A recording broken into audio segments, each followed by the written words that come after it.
ایک شخص نے گائے کو ذبح کیا اور اس سے بڑے اچھے اچھے کھانے بنائے، اور پھر اس نے اپنے بھائی سے یہ کہا کہ اب ہم اپنے دوست احباب کو بلایا جائے، رشتہ داروں کو بلایا جائے تاکہ وہ آئیں اور اس دعوت سے لطف اندوز ہوں۔ وہ بھائی گھر سے باہر گیا اور اس نے چلانا شروع کیا کہ میرے بھائی کے گھر میں آگ لگ گئی ہے، آ کر بچاؤ۔ کچھ لوگ گھروں سے باہر آئے اور وہ اس آدمی کے پاس آئے جو چلا رہا تھا کہ میرے بھائی کے گھر کو آگ لگ گئی ہے تو آ کے اسے بجھانے میں مدد کریں۔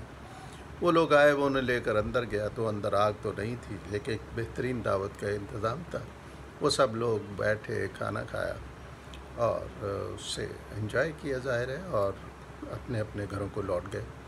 اس کا بھائی جس نے یہ کہا، دعوت کا اہتمام کیا تھا، وہ بڑا حیران ہوا۔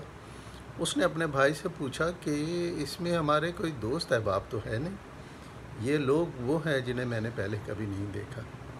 تو اس کے بھائی نے بڑا اچھا جواب دیا۔ اس نے کہا دراصل یہی ہمارے دوست احباب ہیں جو ہماری مشکل حل کرنے کے لیے آئے، کیونکہ باہر جا کر میں نے یہ آواز لگائی تھی کہ میرے بھائی کے گھر میں آگ لگ گئی ہے تو آ کر اسے بچائیں۔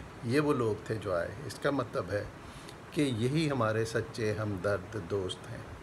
اب اس سے ہم نتیجہ یہ اخذ کرتے ہیں کہ ہمارے دوست احباب بھائی وہ نہیں ہیں جو ہماری خوشی میں ہمارے ساتھ ساتھ ہیں اور اس کو انجوائے کرتے رہتے ہیں، لیکن جب کبھی دکھ پڑے، پریشانی ہو یا ہماری کوئی ضرورت ہو، اس وقت ہمارا ساتھ نہ دیں۔ تو یاد رکھیے کہ دنیا کا عمومی دستور یہ ہے کہ وہ خوشی میں آپ کے ساتھ ساتھ ہیں، لیکن جیسے ہی کوئی تنگی، ترشی یا کوئی خرابی آتی ہے تو وہ ساتھ چھوڑ جاتے ہیں۔ تو ہمیں اس سے پہلے کہ ہم کسی پر بھروسہ کریں تو ہمیں یہ دیکھ لینا چاہیے کہ وہ بھروسے کے لائق ہے یا نہیں۔ اکثر لوگ ایسے ہیں، وہ جیسے کسی شاعر نے کہا تھا کہ خوشی تقسیم کر لیں گے، تمہارا غم نہیں لیں گے۔